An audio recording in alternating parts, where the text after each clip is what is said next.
الحمد لولیہ والصلاة علی نبیہ۔ شعبان المعظم کا مہینہ بڑی ہی رحمتوں اور برکتوں والا مہینہ ہے۔ اس مہینے میں رسول کریم صلی اللہ علیہ وسلم کن کاموں کو کثرت کے ساتھ کرتے؟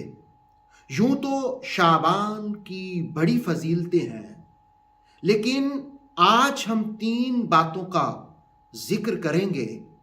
پہلا کام جو رسول کریم علیہ السلام کثرت کے ساتھ اس ماہ میں کرتے تھے، علامہ بہیقی نے حدیث بیان کی کہ رسول اللہ علیہ السلام سے پوچھا گیا کس مہینے کے رمضان کے علاوہ روزے افضل ہیں، تو آپ نے فرمایا صوم شعبان، شعبان کے روزے رمضان کی تعظیم کے لیے۔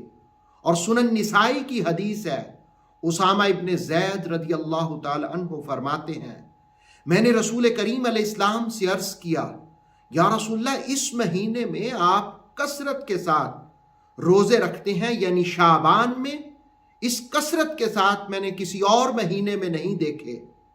تو رسول کریم علیہ السلام نے فرمایا ذاک شہر، یہ وہ عظمتوں والا مہینہ ہے، یغفل الناس عنہ، لوگ بہت سے اس سے غافل ہیں، اس کی عظمت، اس کی فضیلت، اس کی رفت سے۔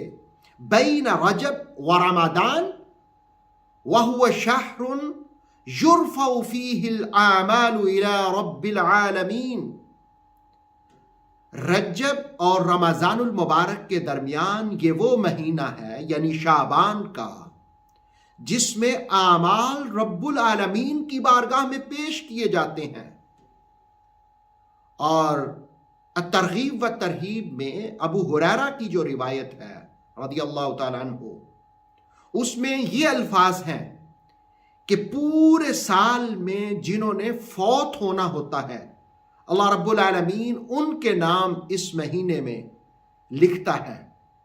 لیکن نسائی کی حدیث میں اعمال رب کی بارگاہ میں پیش ہوتے ہیں، اس کا مطلب یہ 2 کام ہوتے ہیں، ایک اعمال رب کی بارگاہ میں پیش ہوتے ہیں، اور دوسرا یہ کہ مرنے والوں کا نام لکھ دیا جاتا ہے۔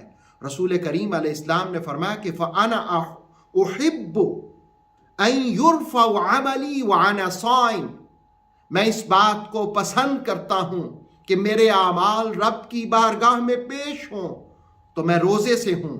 اور دوسری حدیث کے الفاظ ہیں فَأُحِبُّ أَن يَأْتِيَنِي عَجَلِي وَأَنَا صَائِمٌ، میرا نام جس وقت اس دنیا سے جانے والوں میں لکھا جائے تو اس وقت میں روزے سے ہوں۔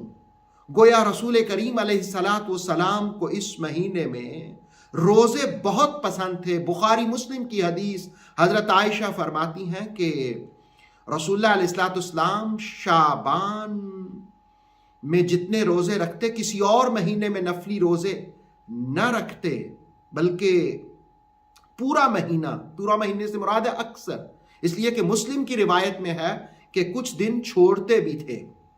اور ابو داؤد اور نسائی اور احمد بن حنبل کی روایات میں یہ ہے کہ رسول اللہ علیہ السلام شعبان میں روزے رکھنا محبوب جانتے تھے۔ گویا پہلا کام شعبان المعظم میں جو نفلی روزے ہیں ان کی بڑی فضیلت ہے، اور دوسرا کام اس مہینے میں وہ قرآن حکیم کی تلاوت ہے، قرآن پڑھنا ہے۔ ابن رجب فرماتے ہیں کہ سلمہ بن کوہیل فرماتے ہیں کہ شعبان تلاوت قرآن کا مہینہ ہے، کیونکہ رمضان المبارک میں تراویح میں قرآن پڑھا جاتا ہے، تو اس لیے اس مہینے میں حفاظ تیاری کرتے ہیں۔ بلکہ حبیب بن ابی ثابت کہتے ہیں کہ شعبان قرآن کے قاریوں کا مہینہ ہے، یعنی یہ وہ مہینہ ہے جس میں قرآن کو بار بار پڑھا جاتا ہے۔ عمر ابن قیس کا معمول یہ تھا کہ وہ اپنی دکان کو تالا لگا دیتے جب شعبان آتا، کہتے کاروبار بند، اب میں فری ہوں۔ اے عمر ابن قیس تم نے کرنا کیا ہے؟ کہا اس مہینے میں کثرت سے تلاوت قرآن کروں گا۔ رسول اللہ علیہ السلام نے فرمایا کہ تم میں سے بہترین شخص وہ ہے جو قرآن سیکھتا ہے، سکھاتا ہے۔ شعبان المعظم کا دوسرا اہم کام وہ قرآن کی تلاوت ہے، اور پھر اس کے بعد تیسرا کام اس کو علامہ قسطلانی نے بیان کیا مواہب اللدنیہ میں کہ اس مہینے میں کثرت سے درود پڑھو۔ کیوں؟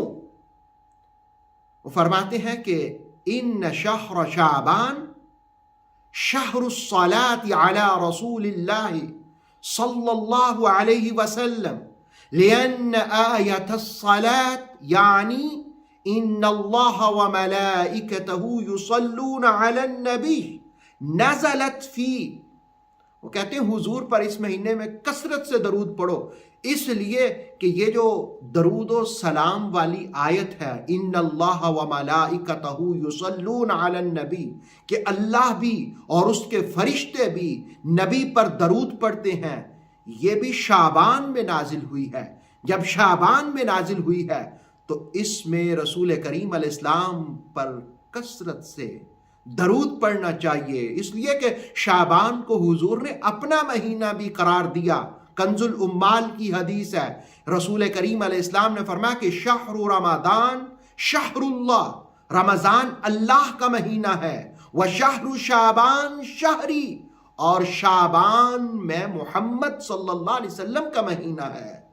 پھر آپ نے فرمایا کہ شعبان المطہر، شعبان پاک کرنے والا مہینہ ہے، اور رمضان المکفر، وہ گناہوں کو ختم کرنے والا مہینہ ہے۔ تو اس مہینے میں ہو سکے تو نفلی روزے رکھیں، اس مہینے میں قرآن مجید کثرت کے ساتھ پڑھیں، اس مہینے میں رسول اللہ علیہ السلام پر درود پڑھیں۔ انشاءاللہ اگلی ویڈیو میں شب برات کے حوالے سے بھی گفتگو کروں گا، اور شعبان کے مزید فضائل بھی آپ کو بیان کروں گا۔ اللہ رب العالمین عمل کی توفیق عطا فرمائے۔